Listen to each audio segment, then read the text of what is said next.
This is the Great Vocal Majority Podcast.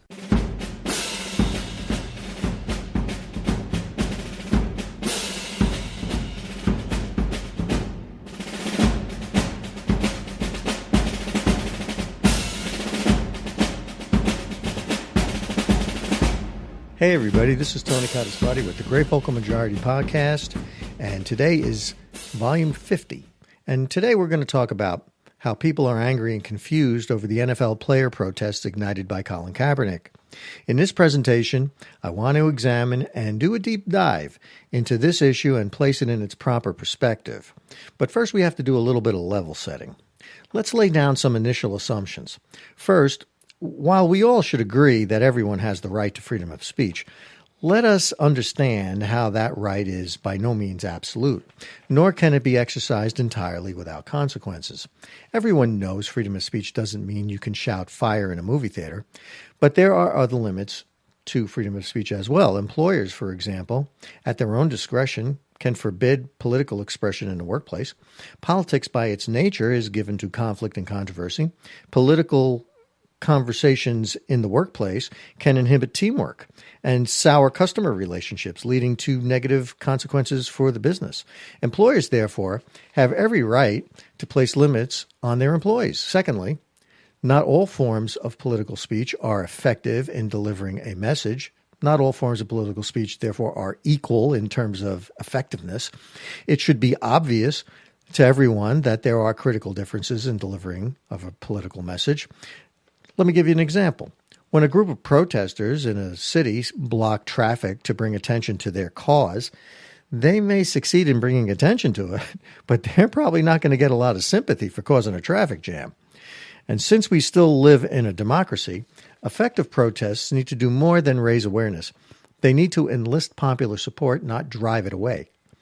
So in light of all that level setting, let's talk about the NFL player protests, which started with Colin Kaepernick. And let's talk about Colin Kaepernick. When Colin Kaepernick began kneeling during the national anthem, he was in the midst of losing his job as starting quarterback for the San Francisco 49ers at a salary of $19 million or close to $20 million a year. In football, as you may already know, nearly every contract requires the player to be on the team in order to be paid. Kaepernick was in danger of being cut from the team and losing his job paying him nearly $20 million a year before he discovered that he had a conscience about racial inequality and began kneeling. Now, any one of us can imagine how difficult it must be to go from having a $20 million a year dream job to zero, especially since just 4 years earlier, Kaepernick was at the height of his game as starting quarterback for the 49ers in the Super Bowl. Watching your star fade professionally is bad enough, but try losing $20 million in the process, and it really isn't unreasonable to speculate how there may have been a selfish motive in drawing attention to racial injustice in an attempt to insulate oneself from a job loss. In fact, after Kaepernick lost his spot on the 49er roster, there were cries of racism from the usual suspects of racial grievance industry types. Not Kaepernick himself, though. I want to make that clear. The charge is absurd, though, given the fact that more than two-thirds of the NFL are black players. The team owners and coaches, desperate to win games, will often employ felons, gang members, wife-beaters, and common criminals as long as they can play football. Kaepernick is out of football at the moment because he isn't cutting it as a player. But all it's really going to take is a couple of injured quarterbacks, and the league may find a way to put him back in the game along with all the controversy he drags along with himself. But the point here is simply this. Until his job was in real jeopardy, Colin Kaepernick never uttered a word about police brutality or racial injustice. And you know something? That's an angle that the news media ought to explore, but you know they won't. They'll not even go. Can you imagine ESPN doing that? No way. Now, having said all that, let's give Kaepernick the benefit of the doubt and say that his protest was sincere and truly driven by conscience. But let's now examine the Kaepernick-led protest in a couple of different ways. First, what was the protest actually about? And what is it about? Second, Is its stated purpose legitimate? And third, does kneeling during the national anthem convey the message and enlist the popular support that it needs? Let's talk about the police brutality and racially motivated policing that Kaepernick is apparently making accusations about. Kaepernick and his supporters say that they are protesting racial injustice in the form of police brutality. Now, nobody doubts that police brutality exists, nor does anyone doubt that racially motivated police brutality exists. The question is, how prevalent is it? The people who argue this position often point out how blacks are routinely and unfairly harassed by police, and a black man dies at the hands of the police at a rate of one or two or three a week. These things may be factually correct, but are they racially motivated? Also, are the incidents occurring disproportionately against blacks? During the Obama administration, Eric Holder, the Attorney General at the time, falsely applied so-called disparate impact statistics to, air quotes, prove racial bias in policing. Disparate impact, if you're not sure what that means, disparate impact, as Holder used it, assumed that since blacks are only about 12 to 13% of the U.S. population, they should only account for 12 to 13% of criminal arrests and convictions. Now, the problem with that, and the use of statistics in that manner of disparate impact, is that it assumes that there are no differences between the races in terms of criminal activity. And all you need to do is go to the Department of Justice areas where they have crime statistics, and depending on the year, you will find that blacks account for half or more of all homicides, rapes, assaults, robberies, burglaries, and they do it at a rate that is fully 4 times greater than their share of the population. And when you look within the black criminal population, you find that 90% of the crimes committed by blacks are perpetrated by young black men who represent only about 3 to 4% of the total U.S. population. In other words, stated differently, 3 to 4% of Americans who are young, black, and male account for nearly half of all violent crime. Now, put yourself in the position of the police. Armed with this information, that young black men commit violent crime at a rate that is 10 to 15 times greater than their population numbers would suggest, how should police conduct themselves? Should they pretend that young black men commit only 3 to 4% of the violent crime, as Eric Holder would have them do, when they actually commit about half of it? But let me be clear.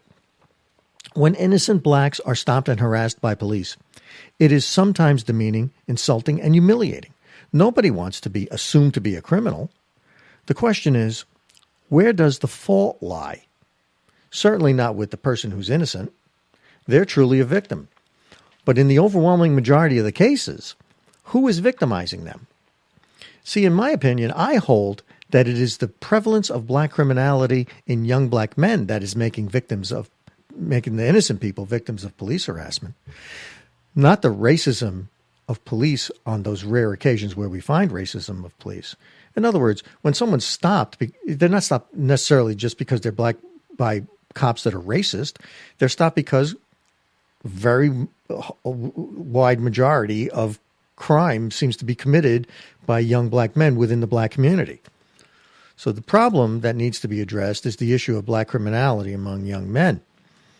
We can and should also address racism in policing. Of course that needs to be addressed. But there ought to be a sense of proportionality here. And right now, there is no sense of proportionality. Since there is a perception among many blacks that the police treat them unfairly, we need to also look at crime statistics because that tends to dispute that perception.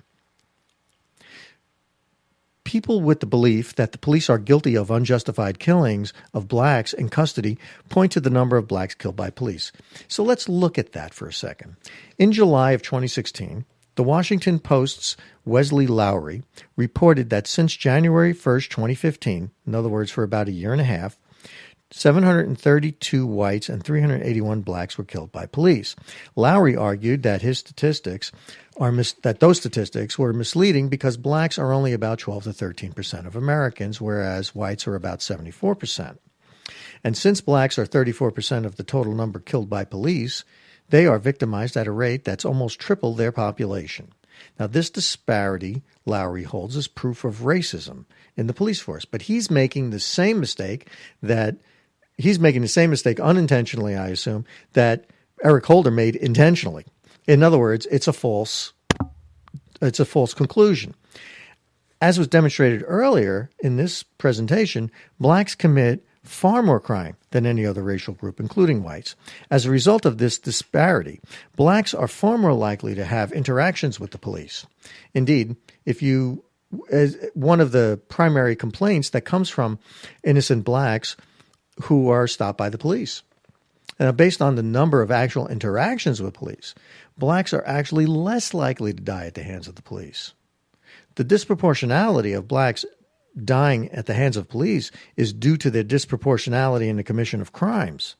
But once the metric is deaths per interaction with police, whites are more likely to be killed by cops than blacks. After poring over all the statistics, a clear picture emerges. Racism in policing exists, but it is dramatically overstated, and the true cause of innocent blacks being stopped relate far more to black criminality. This leads to an important question. Why is the focus of people like Colin Kaepernick on exaggerating bad police behavior and not addressing the rampant criminality among young black men? Perhaps the questions are too difficult or embarrassing to confront, or perhaps there's a political motive. Whatever the answer, despite the public misperceptions, the target of the protest does not represent the greatest threat to the pursuit of justice. It has been well documented how Black Lives Matter movement, for example, is a fraud based on events that never occurred. The BLM movement has shown itself to be worse than a fraud. Members of that movement have gone out and slaughtered police officers. They have marched through streets and highways in major American cities demanding the blood of police officers. This is what Colin Kaepernick is supporting with his kneeling protests. The protests by the NFL players in no way enlists popular support. In fact, they end up creating even greater division all around, while at the same time generating no sympathy at all for their cause, such as it is. If allowed to play itself out on its own, the NFL player protest controversy will probably resolve itself, because they are driving away fans, and as fans are driven from the game, the league and owners will suffer an economic consequence, and that will force them to make adjustments. The simple truth yet to be learned by players, coaches, and owners is that football fans, and indeed fans of all sports, don't want to see politics injected into the game. The only question is, how much business does the NFL need to lose before they drive controversial political demonstrations out of game venues? Players with political agendas should be free to advance their agendas outside of the game day spotlight. There is no shortage of news and sports media ready to provide a platform for a player like Kaepernick or anyone else. All you got to do is look at CNN and you'll know exactly what I mean. Not CNN, ESPN, not just CNN. No one's speech needs to be silenced. There only needs to be a change in venue. Kneeling during the national anthem is a slap at the flag, and as Kaepernick himself has even admitted, almost entirely lost in the player demonstration is the stated purpose. The only obvious message is disrespect. Kneeling fails to galvanize popular support because nobody knows for sure why the players are kneeling. At its core, it just amounts to an antagonistic attempt at getting attention. But as I mentioned earlier, getting attention isn't helpful to any cause without also getting sympathy. For the great vocal majority, I'm Tony Codispoti. Thanks for listening to the podcast. Please subscribe to the YouTube channel and the podcast, and I'll speak to you guys soon. Thanks.